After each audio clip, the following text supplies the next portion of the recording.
We have a coronal hole that's rotating through the Earth strike zone, and we have a new region that has emerged on the Earth-facing sun. What will these things mean to you? Those stories and more in this special report from Bern, Switzerland.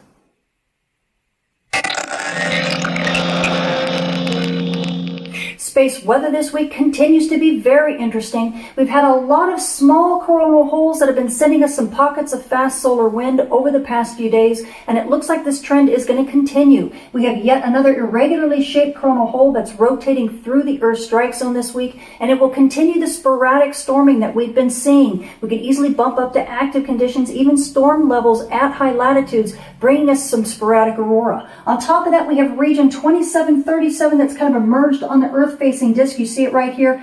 That region is not flare producing, but it has boosted the solar flux and kept us at the marginal range for radio propagation, and it looks like this trend is going to continue for the next few days. Switching to our M-flare threat meter, you can see once region 2736 rotated off of the sun's west limb, that X-ray flux took a dive, and therefore by proxy so did the solar flux. Radio propagation on Earth's day side did tank a little bit. We've managed to hover in the marginal range, the low end of marginal, due to a new region that has emerged on the Earth-facing disk. That's region 2737, and it is keeping that X-ray flux there right at the low 70s, and that should continue easily over the next few days until, believe it or not, region 2736 rotates back into Earth view.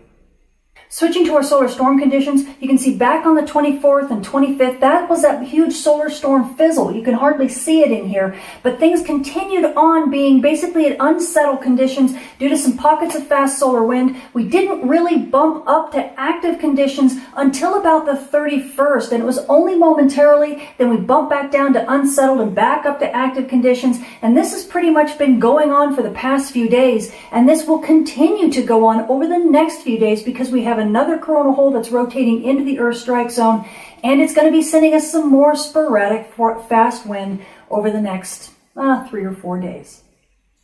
And because we are back in Bern, Switzerland for yet another stealthy solar storm workshop, I have the ISSI team with me, and it is my honor to have them introduce all of the aurora photos from the recent solar storms. Hi, I'm Stephanie Yardley, and I've come all the way from St Andrews, Scotland to be part of this ISSI team on problem geomagnetic storms. So let's look at some aurora pictures. We have first here aurora from all the way from Sweden, and here we have some aurora all the way from my neck of the woods in Scotland. And now we go all the way over to the east coast in Norfolk, where you can see here some beautiful aurora.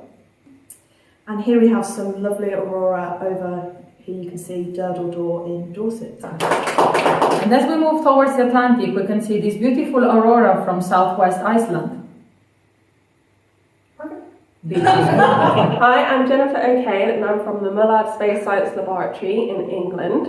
And we're moving over to the Western Hemisphere now, where we have some beautiful aurora coronas in Yellowknife, Canada. And here we have aurora from multiple places in British Columbia, Canada.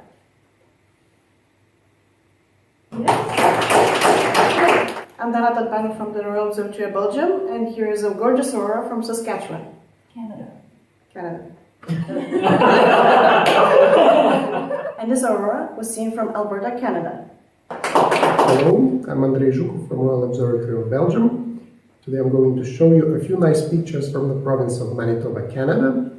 And here is a beautiful picture from Sandy Lake. This one is from Plumas, Manitoba, Canada, Western Hemisphere, Earth. And this one is from Winnipeg, Manitoba, Canada.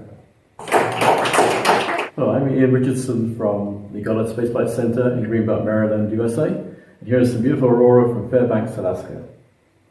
Aurora was seen in several places in Michigan. Here's a nice example. And here's another case. And here's some nice examples of the aurora from Minnesota. And it reached all the way down south to Wyoming.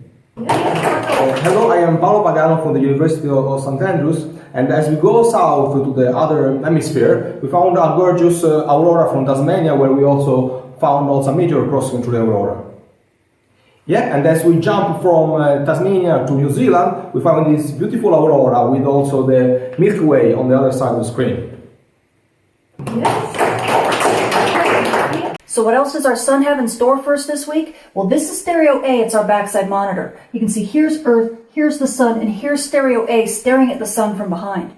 And when you look at stereo's view, wow, take a look at that huge bright region on the east limb of stereo's view. That is old region 2736. It is now rotated into view for stereo so we can watch what it's doing. And believe it or not, it is still active. It's still firing off some solar flares and a few solar storms here and there. So you amateur radio operators and emergency responders, you are loving life because in about a week, it looks like this bright region is going to boost the solar flux up again for you all, and you'll be able to enjoy some decent dayside radio propagation. And aurora photographers, well, who knows? Maybe it's strong enough to launch a solar storm earthward towards us once it rotates into view, but it's definitely the most exciting thing we've seen in this solar minimum sun in quite some time. Switching to your solar storm conditions and aurora possibilities over the coming week, we are anticipating the fast solar wind from that coronal hole that's rotating in through the Earth strike zone, but it's going to be a bit sporadic catching the aurora. Now at high latitudes, NOAA is expecting active conditions with up to about a 30% chance of a major storm. But again, things are going to be pretty sporadic, and these conditions could last in through the weekend. So high latitude people, you do have a chance to catch some aurora if you're careful and diligent. Now mid latitudes, the story's not quite so good. We're only expecting unsettled conditions with up to about a 20 to 25% chance of active conditions. But again, these views are going to be extremely sporadic, so unless you're a die-hard aurora photographer, don't expect to catch much at mid-latitudes. It's going to be quite elusive. And these conditions will continue over the next couple days at mid-latitudes, but most likely will die off easily by the weekend. Switching to your solar flare and particle radiation storm outlook over the coming week, everything is still in the green when it comes to big solar flares, which should make you GPS users very happy. GPS reception on Earth's day side should continue to be very good. But we do have region 2737 on the Earth-facing disk that has boosted the solar flux. So amateur radio operators and emergency responders, you should be enjoying the low end of marginal for radio propagation on Earth's day side. But again, this region is not a flare producer, so we don't have to worry about radio blackouts. And these conditions will continue easily over the rest of this week. And then we have big region 2736, that monster that gave us a solar storm fizzle last week or so. That should be rotating into Earth view in about 7 days, and that could change this whole picture. So space weather this week continues to be a bit on the unsettled side. We have an irregularly shaped coronal hole that's rotating in through the Earth strike zone this week. It's going to be sending us some sporadic pockets of fast solar wind and could give us some very elusive aurora shows. Now, those aurora photographers at high latitudes, you do have a decent chance of catching aurora, but you're going to have to stay on your toes. Now, amateur radio and shortwave radio responders, well, we have a new region that has emerged on the Earth-facing disk, and although it's not a flare producer or a really incredibly bright region, it has managed to boost the solar flux back up into the low end of marginal for radio propagation on Earth's day side. So if you can kind of hang on to that for the next week or so, then that old region 2736 will rotate back into view, and that should boost the solar flux up quite a bit. So hang on for that, because things are going to get better. Now, as far as you GPS users are concerned, well, things are looking pretty good for you. The new region on Earth's day side is not a flare producer, so we don't have to worry about any radio blackouts. So that makes GPS reception on the day side pretty good. And on the night side, the solar storming really isn't all that strong. So as long as you stay away from aurora and stay away from the dawn dust terminators, your reception should be pretty nice all the way around. I'm Tamitha Scove. Thank you for watching.